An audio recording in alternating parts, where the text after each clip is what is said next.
Welcome home, Bitcoin truth seekers. It is an interesting day in the world, in the markets. Let's check it out. It is Monday, uh, June 27th, 2022.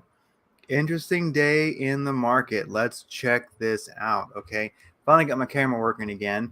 And I will just mention this. BitcoinDailyView.com got more for you there as always. Check out Blockchain Education. There's an infomercial and a affiliate link there. And by the way, buy some damn hemp paste. Check out other things that are here. Most of the indicators that I mentioned here in the video are here, and most of the sites that I use are here. Things that I use and endorse are here. I'm going to update this with some extra goodies, but in general, BitcoinDailyView.com. There it is. Celsius is kind of really in the news today. Celsius CEO Alex Machinsky arrested. Now, this headline covers it better. Celsius CEO Alex Machinsky accused of trying to run amidst company bankruptcy. Celsius froze withdrawals 2 weeks ago. If you're not familiar with Celsius, it is where you can put your stable coins or your crypto in and get interest on those, a very nice APR. Also, they do lending. Personally, I've used Celsius for a while now, and I do think they're a legit company, and I actually think the CEO is a pretty cool character. I think that, yeah, they froze withdrawals. I'm kind of jury's out. There is some news of possibly, I think it was JP Morgan. I think that's who it was. That's possibly going to buy them if they went bankrupt. Well, anyway, let's see what happens. I got my interest payment on the crypto that I have in there. I did reduce how much I have in there greatly recently before this, when this first started to happen, when you could still withdraw. But the thing is, I think it's going to be fine. Just my take on it. But this is big news, and I'm not so sure. Was this guy really trying to flee? Celsius froze withdrawals 2 weeks ago, just days after Alex Machinsky lied to customers about the safety of their funds. They're still safe as far as we know. You just can't get them. But I've gotten interest payments ever since this started every week. Machinsky has gone silent, and there's no sign that customer funds will be released anytime soon. We don't really know that. It's in the hands of the lawyers now, for better or worse. So it's hard to get really straight news on this. Celsius CEO's Alex Machinsky's flight to Israel was reportedly halted by authorities at the airport, and they're like, you ain't going nowhere. I'm not so sure if was it just for him. Celsius founder allegedly has been prevented from leaving the country. Allegedly, we're not even sure. Anyway, guys, this is an interesting story. It's a big deal. One of the reasons why I mention this is this is, I think, definitely affecting markets. Volatility. How much it would be volatile today, regardless, hard to tell. But just saying, I'm watching this. I keep guys up to date. I really don't think Celsius is going under. I think it's just frozen withdrawals, yet it is still paying out interest payments as far as I know. At least I'm getting mine. And we'll see how it rolls. I think they'll come out ahead. And if they do pull out of this, okay, even if they ultimately did get bought by JP Morgan and the funds were still intact and people could withdraw and everything kind of went on business as usual, them being acquired by a bigger company would not be the worst thing in the world. But this is definitely a lot of eyes on this, and definitely any drastic news along these lines could, I think, definitely create more volatility in the crypto market. So with that said, once again, buy some damn hemp paste. Now, cryptocurrency market in general, looking at it in squares. I'll let this refresh here. As you can see, it is definitely a bit of a red day in the market, except for sure, Lunc is doing very, very well. We'll take a look at that up close and personal in just a second. Looking at Bitcoin trading volume explicitly, 2.3 billion. That's insanely low for a Monday. That volume sucks. Looking at cryptometer.io, it's saying that volume is 3.3 billion. So you got somewhere between 2.3 and 3.3. My guess is it might hardly be above 3 billion, most likely. So our volume is incredibly low for Bitcoin trading explicitly. Looking at the last 24 hours and recently, we are around, well, okay, I'm not going to look at this again. This thing changes too much. As far as a split, whether it's buy-sell ratio, in general, looks around 50-50 last 24 hours, but obviously a bit more sell than buy looking at the price action. So Bitcoin coming in at 20,925 right this moment. Looking at the top 100 cryptos here, pretty much all in the red. Bitcoin took a hit earlier. It's kind of trying to retrace, but it ain't quite done it yet. No one's really convinced for sure. We do see a little bit of green here on Altcoin, up 2.7%. And Stacks, whatever that is, STX, 6.2%. Oh, Tether Gold, how interesting, up 0.5. XAUT. Is that a gold-based stablecoin? I don't know. Interesting. We'll check it out. Looking at this gives me a little bit of hope. Is looking at spot trading across the big exchanges for all pairs. We are all in the green this morning across the top 100 exchanges. I like seeing that. Really, all I truly care about, I think most of the action is really happening on the top 10, the top 20 or so. So anyway, we're looking pretty darn good. All green except for L Bank, whatever that is. And MEXC is not quite in the green, but pretty darn close to it. Up and coming little exchange. Anyway, good enough volume to be in the green last 24 hours. You can kind of see the 7-day candle here, a 7-day graph. We're getting to perk up. Maybe we're kind of waking up late this Monday. Very, very well could be, and the market just ain't really rocking too hardcore yet. We did open, I do believe, with I think positive SPX S&P 500 futures, but I think but Bitcoin basically, obviously, as we will see, it did not open strong.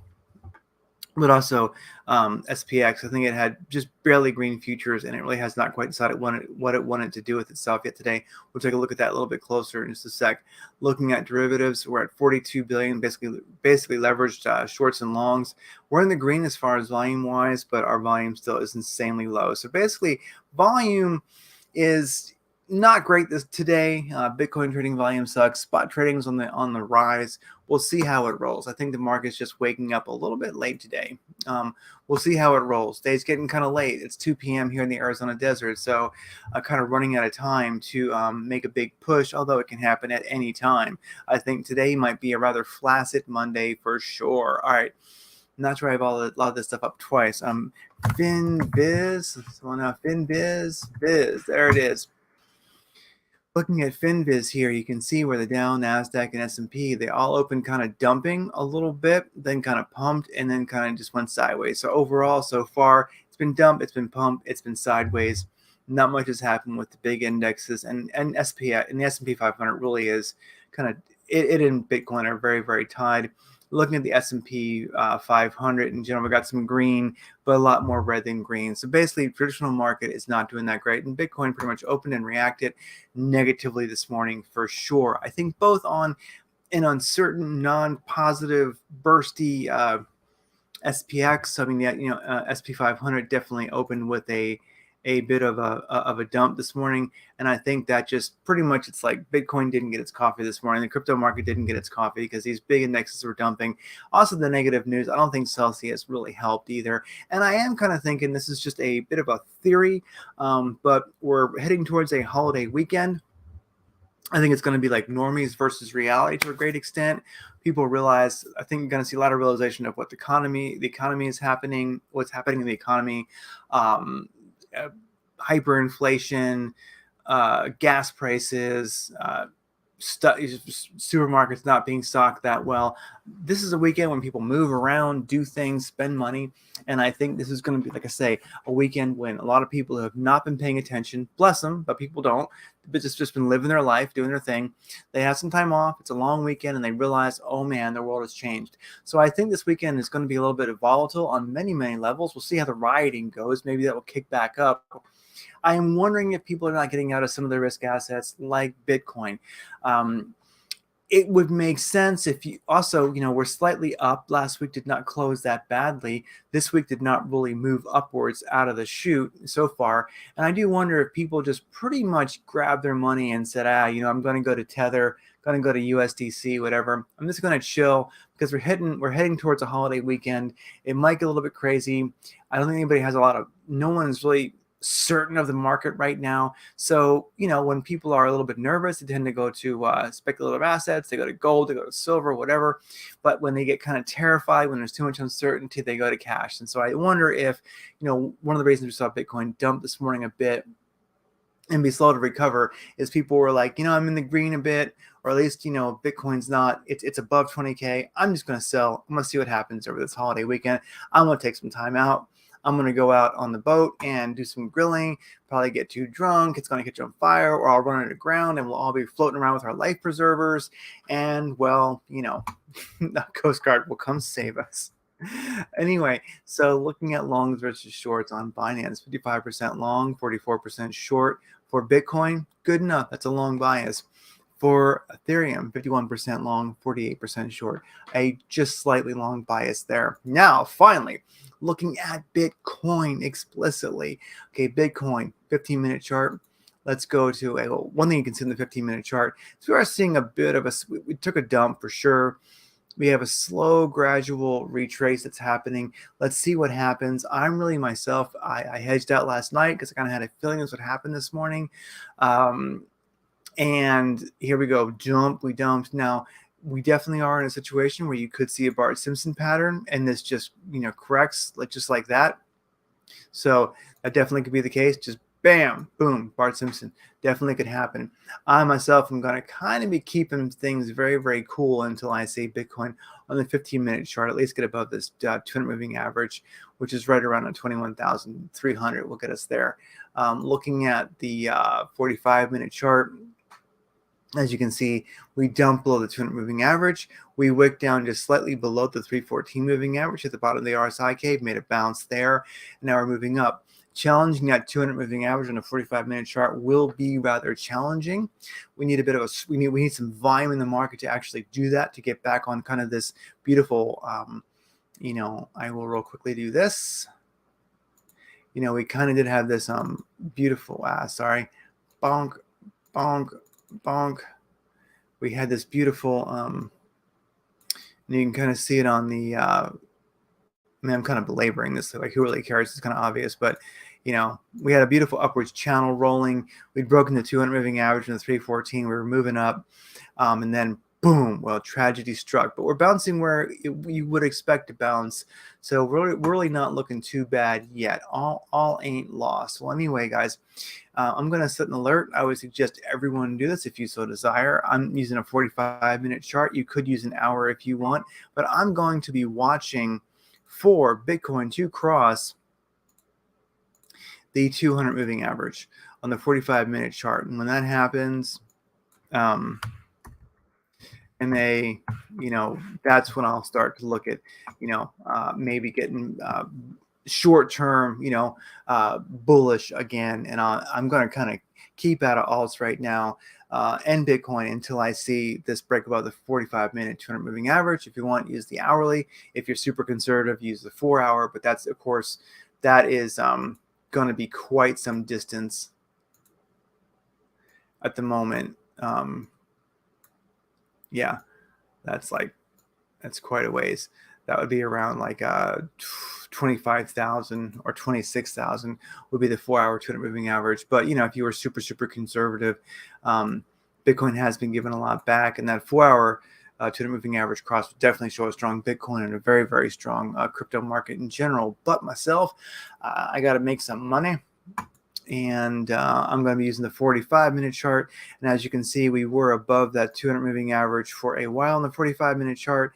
It was glorious, but we just blew it, as you can see. And you can definitely see here on the 45-minute chart how we have given a lot back.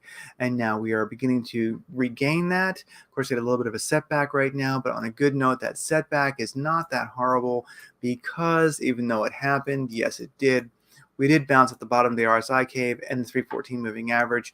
Now we're challenging that 200. Like I say, I'm gonna keep out of the market really until I see this. I like to trade after Bitcoin has been, whether I'm trading alts or Bitcoin. I like to wait till Bitcoin's been above the 200 moving average for at least 12 to 24 hours, and looks like it's going to stay there. That's when I find that it's easier to get consistent gains. I get stopped out a lot less in Bitcoin and also in alts. Now, for some things that are doing well, Etsy, ETC versus USDT. This thing kept above the 200 moving average with today's dump. It's been doing quite well. I like what I'm seeing here. Overall, this is kind of a strong chart. I like it. It did wick down to the 200 moving average, but it stayed above and it's beginning to recover. Looking at its indicators, stochastic RSI is beginning to turn up. Wave to oscillator by Lazy Bear is beginning to turn up. When these two are in agreement, stochastic RSI and wave to oscillator by Lazy Bear, it's very, very strong. Directional index is still in the red. ADX is going the wrong way. Squeeze indicator is not too positive. We've just barely kept positive here on the SMU binary candles. We're a little bit in indecision right now. I'm going to wait till I see more of an upwards movement. I need a better directional index and ADX for this before I really hop in. But definitely, this is one that I'm watching, Ethereum Classic. I don't even know what it does. I know it's a fork of Ethereum. I don't know why anybody cares about it. I don't know why it's in the top 100, but it really has been performing well recently. And if it can make this bounce, well, I'll ride that thing back up. All right. Lun C, this is Terra Classic. This thing extremely took off back around 26th of June, right around 10:15 a.m. This thing exploded. Bam! Was doing great. It's made a crap ton. Like, what did this thing actually make? Forecast. This thing hit like 72%, like 70% in 19 hours. I mean, that's pretty darn spiffy. If you were in it, bless you. You did quite well. What I like about this chart is, yes, we're seeing a retrace, and of course, it's taking a little bit of hit, took a little bit of a hit with Bitcoin, but it may make a 382 bounce. I'd rather see it actually get even weaker and do a 0.5 or a 618 bounce. But if this guy can actually stay powerful, we're still in a green directional index. ADX is in the right spot. Squeeze indicators cooling off. Sesame binary candles are showing some nice upwards velocity. KRI staying in the green. Stochastic RSI is right now turned up. Use my new indicators here. Yeah, we're still far from that 200 moving average. I mean, it's down there. We're not too far from the 8 moving average, which is the red moving average right there. It needs to get its act together and move back up, but it very, very well might be. It's not too close to the top of the RSI cave. Terra Classic, this guy might continue moving up. We'll see. What a powerful move. I like what I'm seeing here. Sam, what's this called? It's called candles by Sam. Find that indicator. It's very fun. You got 1, 2, 3 purple candles, means that you had 3 beautiful upwards candles in a row. We had a 4th one also. Then it got some crazy wicks towards the upside. Anyway, this is one definitely to watch. That's what I can tell you. I'm watching it. It might just be a player. Let's actually look at some of these real quick before we wrap this up. Who was doing well here? Ape was working, and so was STX. Tezos was also. Okay, so I'm going to see some green coins here. Tron. Okay, I'm not going to start charting these because we're starting to see some coins actually flip towards the green side. Chills, whatever that is, CHZ is back in the green. Let's look at Ape, since Ape's been going crazy. Let's just check out Ape before we get out of here. As far as another alt, Ape, USDC, USDT on Binance. It's also on KuCoin and Coinbase. Easy one to play. I like that. Whoa, Ape's doing great, moving up hard.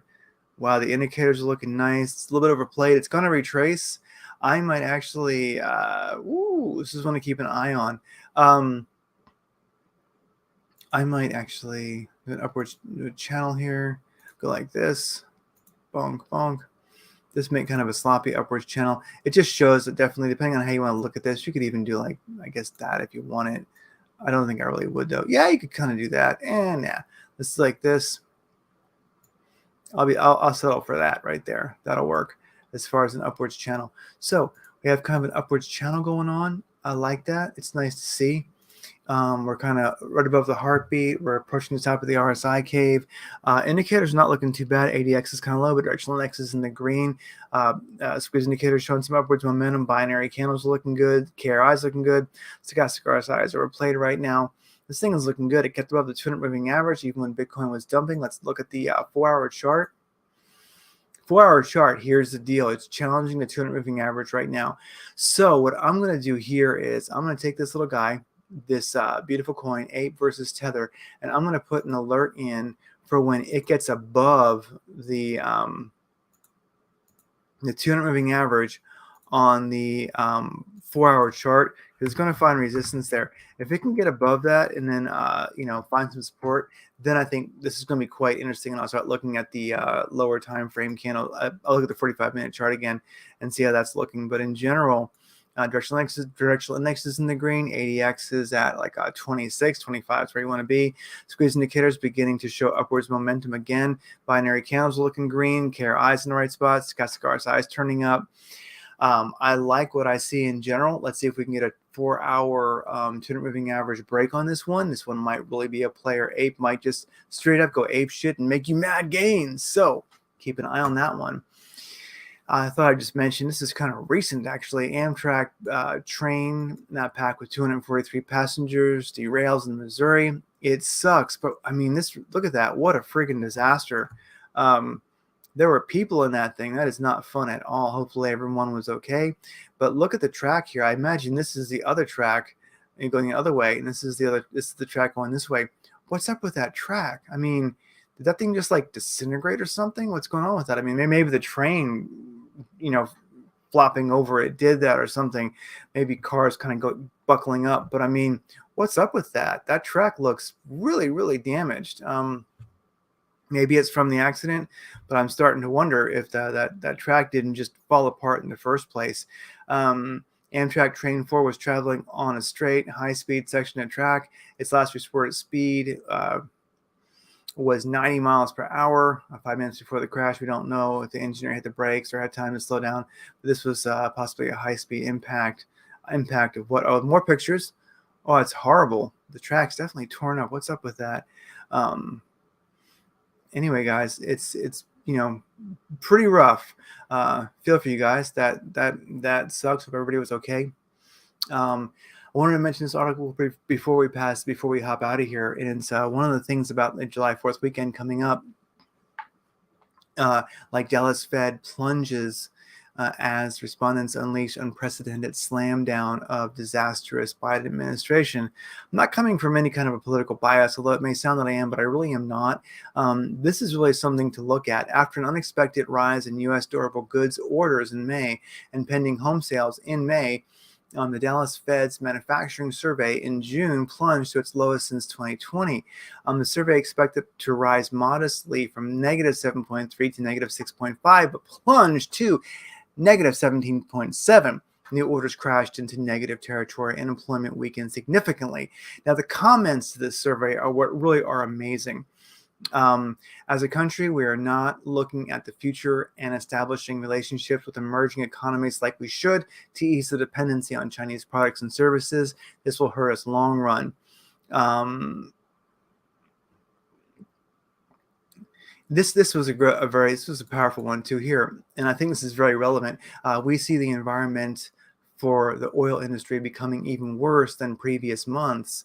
Biden is promoting a very caustic attitude towards the oil industry, which doesn't help the country in any way, and it doesn't. It's kind of like over in Europe how the Green Party is destroying the economy there, along with many other factors. This whole letting Greta Thunberg and her "how dare you" bullshit be your energy policy for your nation is completely retarded, and I think the statement sums that up. And finally, the Dallas Fed respondents comment seems to sum up how many Americans are feeling today. And I'm not aiming this at the Biden administration; I'm just aiming this at the current situation. So I know people can be very touchy about such things, but this is a powerful line. We'll all be lucky to have a job with 2 more years of this disaster. There you go. And I think it's actually very, very true. I'll read the last 2.